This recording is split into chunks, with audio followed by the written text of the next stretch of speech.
లాహోర్ నుంచి ఇస్లామాబాద్ వరకు air space బంద్ చేసింది పాకిస్తాన్. అదే సమయంలో బెలూచిస్తాన్ ఆర్మీ మరోవైపున వాళ్ళ క్యాంపు మీద పాకిస్తాన్ మీద క్యాంపు మీద దాడి చేసి తాజాగా 102 మంది ప్రాణాలు కోల్పోయారు.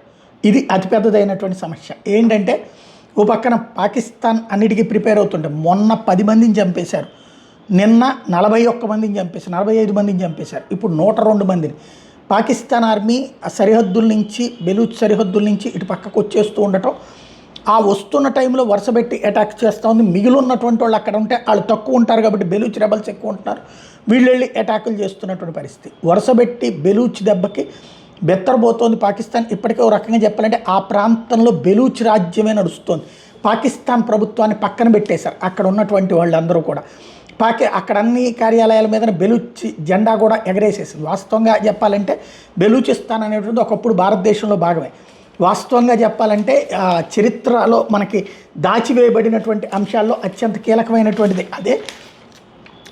అప్పట్లో పాకిస్తాన్ భారత్లో కలపడము, దాంతోపాటుగా ఈ ప్రాంతాలు కలపాలన్నప్పుడు ఎన్నికలు జరిగినాయి. అప్పుడు గిల్గిట్ బల్టిస్తాన్ ప్రాంతంలో, ఖైబర్ పఖ్తూన్ఖా ప్రాంతంలో కాంగ్రెస్ పార్టీ గెలిచింది, ముస్లిం లీగ్ ఓడిపోయింది, ఏదైతే పాకిస్తాన్ విడిపోవాలన్నటువంటిది. అట్లాగే పంజాబ్లో యూనియనిస్ట్ పార్టీ గెలిచింది, అక్కడ కూడా ఏదైతే ముస్లిం లీగ్ పార్టీ ఓడిపోయింది. సింధులో ముస్లిం లీగ్ పార్టీ ఒక్క ఓటు అధికంగా సాధించింది కాంగ్రెస్ పార్టీ మీద. ఆ కారణంగా సింధ్ వెళ్ళి అక్కడ కలిసింది. ఆ సింధులో ఆ రోజున ఈ పని చేసినటువంటి నాయకుడు, అప్పుడు ఎవరు స్పీకర్గా ఉన్నటువంటి వ్యక్తి ఆ ఓటేసింది. ఆ స్పీకర్ ఆ తర్వాత జీవితకాలం నేను తీసుకెళ్ళి సింధుని అనవసరంగా పాకిస్తాన్ చెరలో పెట్టాను అని చెప్పి ఏడ్చుకుంటున్న తను చచ్చిపోయే వరకు చెప్పుకొచ్చినటువంటి సందర్భం.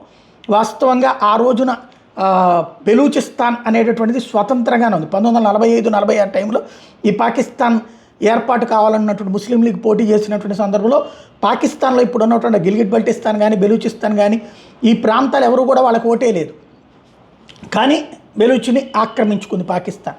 ఆక్రమించుకున్నటువంటి బెలూచ్లో ఇప్పుడు స్వతంత్రం కోసం పోరాటం జరుగుతుంది. ఎందుకంటే ఇప్పటికే అక్కడ మగాళ్ళందరినీ చంపేసి మహిళలు వృద్ధులు మాత్రం మిగిల్చినటువంటి సందర్భం. మిగిలినటువంటి మగాళ్ళందరూ అజ్ఞాతంలోకి వెళ్ళిపోయి పాకిస్తాన్ సైన్యం మీదన, పాకిస్తాన్కి అండగా ఉంటున్న చైనా సైన్యం మీద దాడులు చేస్తున్నటువంటి సందర్భంలో ఇప్పుడు భారత్తో వైపుకి పరిగెత్తుకొస్తున్నటువంటి పాకిస్తాన్ సైన్యానికి ఊచకోతకు వస్తున్నారు వాళ్ళు.